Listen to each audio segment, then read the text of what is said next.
Okay, thank you both for your introductions. At this time, if anybody in the audience will field questions, you can address them to the individual candidates or to both. I have for both of you. Feel Maybe free to for you use the both of you podium on the and answer. spot a little. For each of you, I'd like to know how many felony prosecutions you've done and how many felony defenses you've done, approximately, because I wouldn't expect you to be able to. Going alphabetical, keep it in alphabetical order. So again, I'm looking for how many prosecutions and how many defenses, because I also believe that. Well, as far as felony prosecution, I would say, and this is a low estimate, I know for sure 1,300, but I'm sure it's more than that in the 10 years. And as far as defense, I would say, and this is an estimate, between 25 to 30 felony cases as defense. And some is misdemeanors as defense as well, but I could never guess a number on that because it was hundreds, maybe even thousands, because I also did work in juvenile court as part of my public defender employment. So, you know, when you get a person in juvenile court on delinquency, they may have 5 misdemeanors and, 3 felonies. So. Just so everybody knows, the felony isn't applicable to the Canton Municipal Court. They deal primarily with civil cases and misdemeanors. Well, they handle arraignments of felonies and preliminary hearings. If it's bound over, yes, Right. you're correct. I've actually, I don't know how many felony preliminary hearings I've done. I'd have to look at statistics, but I'm sure it's at least over 500, probably close to 1,000. I do preliminary hearings on felony cases every week and handle many of those hearings. So although I would not do the prosecution like Angela has done at the felony level, I do work with the police on advising them and charging them, their arraignments, handling temporary protection orders, handling preliminary hearings once they're bound over at the felony level. I've also been appointed as a special prosecutor for the Stark County Prosecutor's Office and have handled different cases over the years. It's not very many. It's maybe 1 every other year. Actually, right now I've had 3 this year, and that's really very uncommon. I would say it's less than 10 that I've done. But felony cases that I have done, and I've also been a special prosecutor for grand jury. Now, misdemeanor cases in which the court does handle, I've appeared over 3,800 times with my name as the attorney on the case, but that doesn't count all the cases that I oversee and have been a part of. Defense, civil cases, I have no criminal experience. I would say hundreds, but I don't have that statistic in front of me. Thanks. Next question. I'd like to know what motivated each of you to become a lawyer. Actually, many of you people might know Whitney Ake. He is an attorney. Many years he was good friends with my parents. I grew up always watching him every night. He worked in his study on cases, and I was always marveled by it from the time I was a little girl. And so I was always fascinated by it and knew I wanted to be an attorney from the time I was a little kid. And so I went to school. He told me to get a business degree. I got a business degree and went to law school and have worked at the prosecutor's office ever since. Thanks. Well, I wanted to be a veterinarian.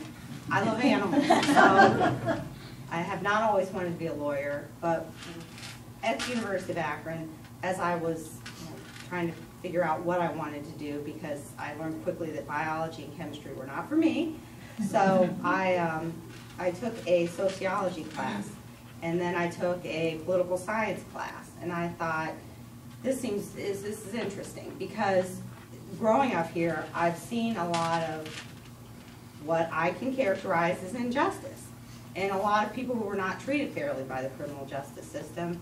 And I saw, well, this is not just a couple incidents in my city of Canton; it's all over. And so that's how I ended up being a defense attorney, is because I believed that we needed to get involved. People needed to get involved with really holding the police accountable when they make a mistake, and fighting for people who cannot fight for themselves. So I ended up as a defense attorney, And I had a very jaded view of the police for years because, you know, you're listening to what your client tells you. And then when I went to work at the prosecutor's office, I met all these wonderful police officers. And, you know, it opened my eyes to that, you know, everyone is just trying to do the best they can in whatever position they're at. And the officers have an incredibly difficult job. And here I am. What campaign or campaigns have you enjoyed working on previously or in the past? Let me start again.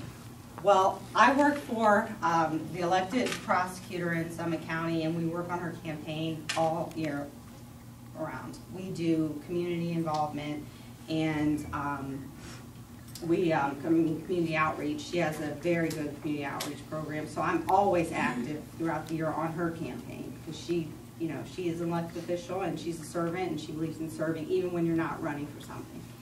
But also, when President Obama ran the first time, I got involved in that campaign, and I actually signed up to do voter rights protection here, and I went through the training and stayed at the polls the whole day to make sure, you know, that everyone had a chance to vote. And an interesting story from that is I was assigned to a church in a black area of town. And we got there as soon as the polls opened, first thing in the morning, and it was absolute chaos. And there were people lined up in different lines, and the poll workers were trying to figure out how to fix it. So I, you know, tried to organize the line. I'm standing there, and I said, well, why don't you just form a straight line back into the church? And everyone, you know, because people were saying, I'm going to leave. I'm going to leave. I'm done. Not waiting. And so they formed a line. And because the way that the voter rights system was at that time, there was a Democrat and a Republican. So the Republican counterpart begins to chastise me for, you know, straightening out the line, that I was getting involved in, you know, voting, which was not the case. It was, I was walking and I said, hey, why don't you just form a straight line?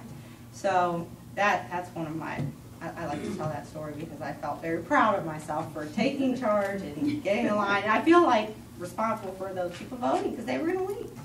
So, but I do not get a lot of opportunity to be involved on campaigns because we have two children who are 8 and 10, and my middle son is autistic. And we spend a lot of time with him in different therapies. And so this past election cycle, I did not have a chance to. And this particular campaign is very difficult, but he's doing well and he's much more understanding. So that's why I'm able to be here tonight.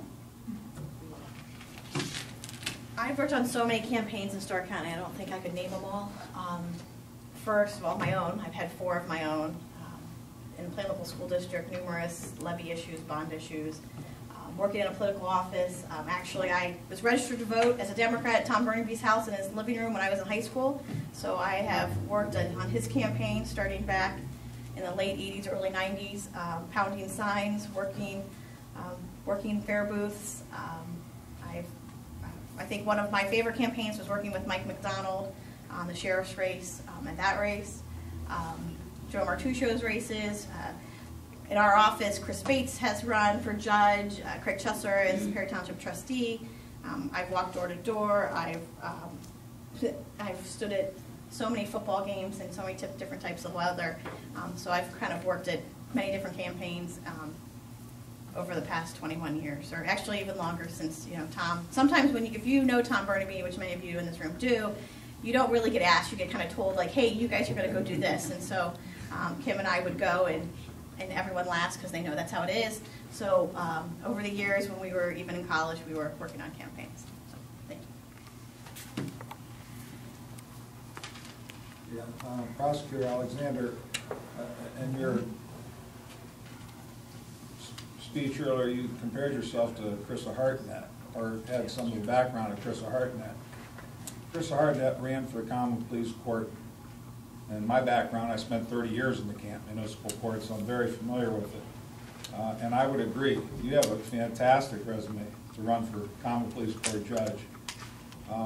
When she was running, there was another judge that ran unopposed in the common police court. Could you say why you didn't choose that race and why you would choose this one?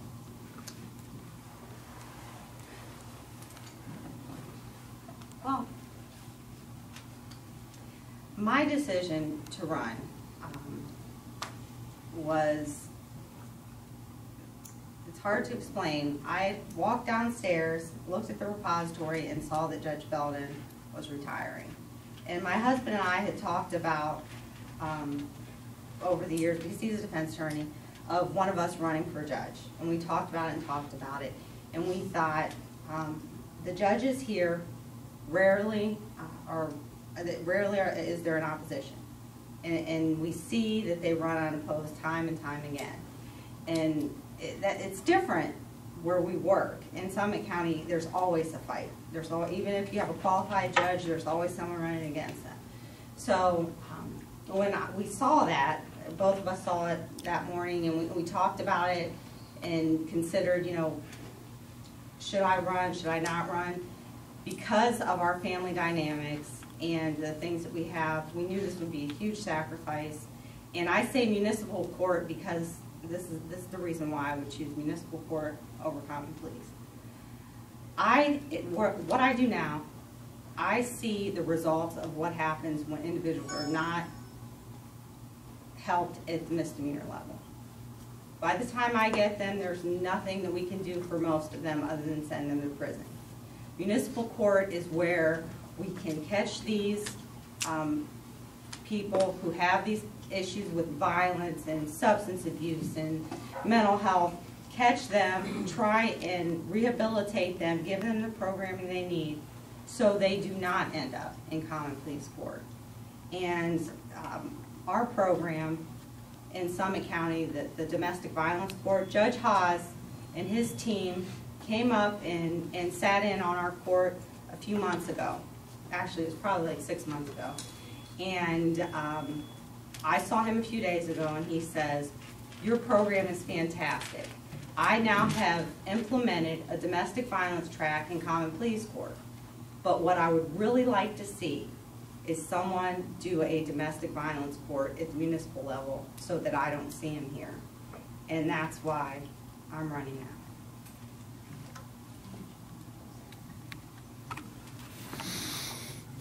More questions? Here, you just mentioned domestic violence, both of you have mentioned it. And my question for you is that, do you believe domestic violence impacts all people and not just the victims or the immediate family? And if so, how so? Either one. Okay. Well, what I've seen in 10 years of dealing with nothing but intimate partner violence, it affects everyone from the police officers who respond to it and domestic violence calls are the most dangerous calls that law enforcement respond to. The neighbors that live in fear because, you know, Jim next door is aggressive and out of control and who knows what he's going to do. You have the children who I see at the felony level because they've seen it as a child and they're just perpetuating the cycle. It affects the victims' advocates who respond to the hospital and hold the hands of the women that are in the hospital who've been beat up. It affects the nurses who treat the women that work. It affects everyone. It is a virus and it is spreading, and if we do not do something to intervene with these people at a misdemeanor level, then you end up with Mamones, where they, you know, murder their in-law and cut their children's throats because there's no intervention. You have to intervene. And what we found, what's successful, is the wraparound model.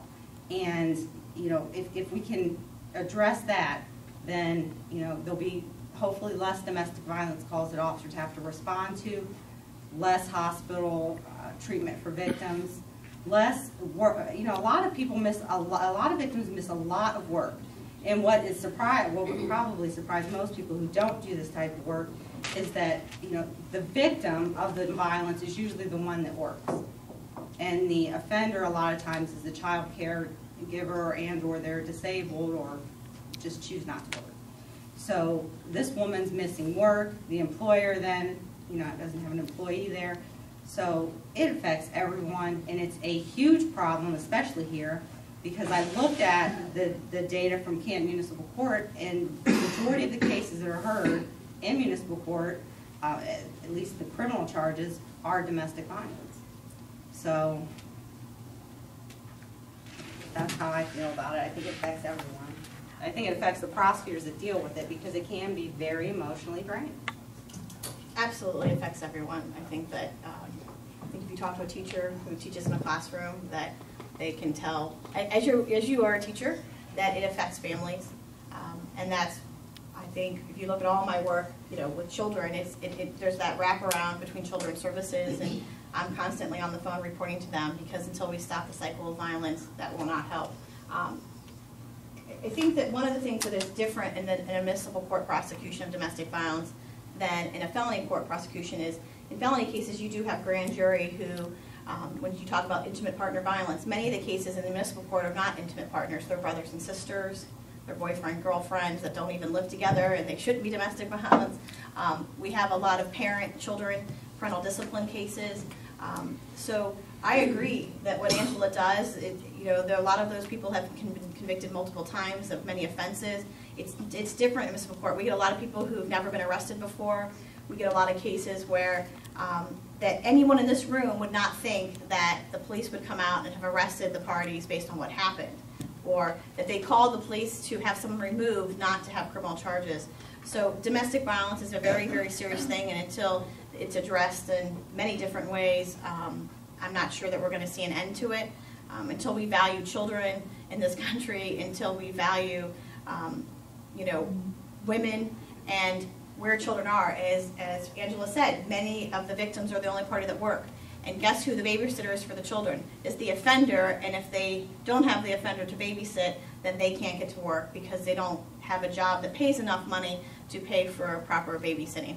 So it is an issue that affects, I think, the entire family. I think that many of the cases in the municipal court that aren't charged as domestic violence, that we actually, as the domestic violence prosecutor, I still deal with. There could be felonious assaults, they can be the menacing charges, they can be criminal damagings, the vandalisms, the ag burglaries. Many of those charges that I deal with don't even have the domestic violence label on them because they involve that family relationship or the intimate partners. So yes, definitely.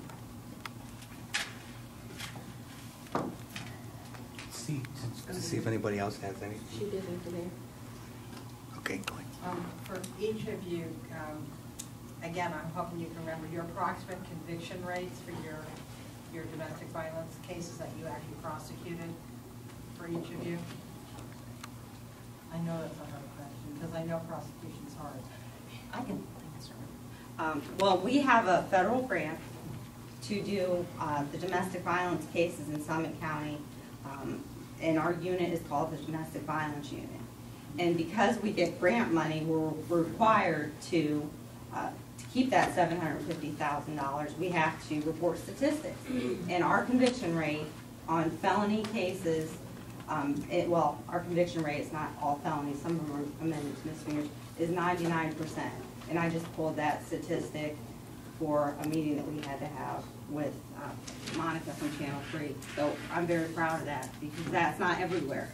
Not everywhere, our cases pursued as aggressively as they are, as we do. I don't know that statistic off the top of my head. What I would tell you is, once again, you have grand jury who you indict on a case, they have a prior conviction. It's a much different statistic than many people are convicted. We don't dismiss very many cases because we do an evidence-based prosecution, but not all of them are convicted of domestic violence. Many times they're convicted of different things like disorderly conduct or assault based on the evidence. So we have a high conviction rate. I could call you with that number if you'd like it, but we don't have, they're not ultimate to domestic violence. So. I have a question. You've heard a lot, obviously you guys both have a great background in domestic violence.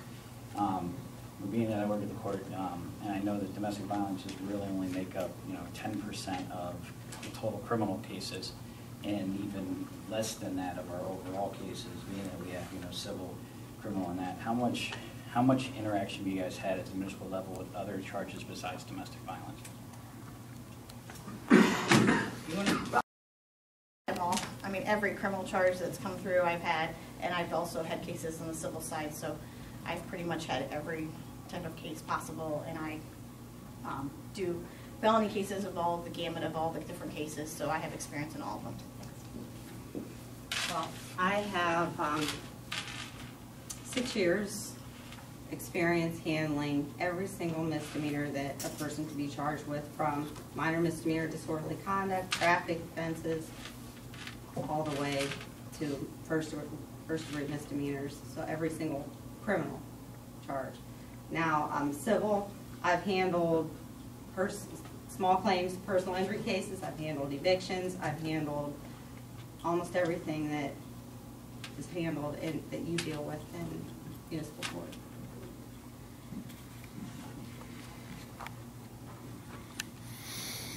Anybody else have any questions? Yeah, seeing you're from 2 different courts, in my experience, one of the issues is a lot of the cases that you're talking about, they get bound over to the common pleas court, come back from our Stark County prosecutors, either no billed or as misdemeanors. They're remanded back. Sometimes those people are sitting in jail for 40 days and they get set back at a misdemeanor charge that it's not even a jailable offense. What would you do to work with the 2 offices, with both prosecutors' offices, to start? Direct indictments has become a thing of the past pretty much. So really it's a lack of communication sometimes. What would you guys do to improve that situation?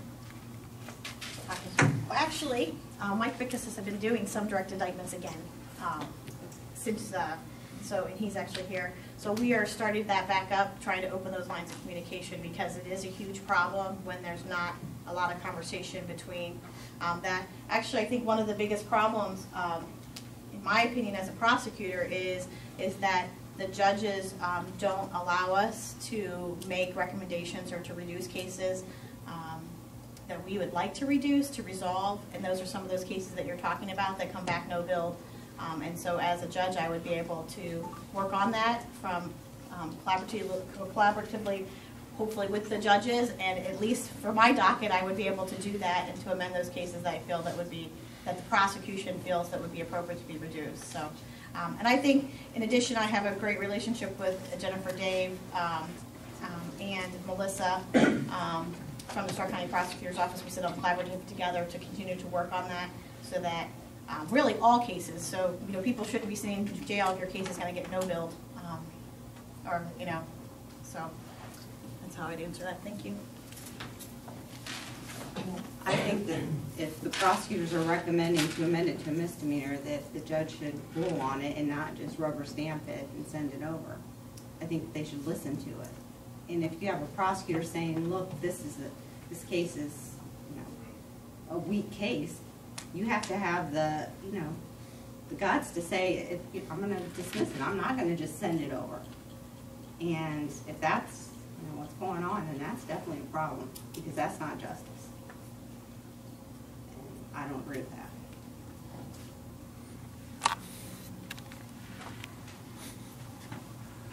Any further questions? Okay. I want to thank you both for coming. Let's give them both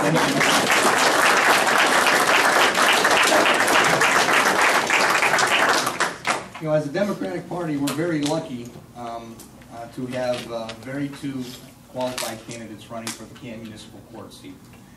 Regardless of who any individual in this audience decides ultimately to support in this race, that's of your own choice.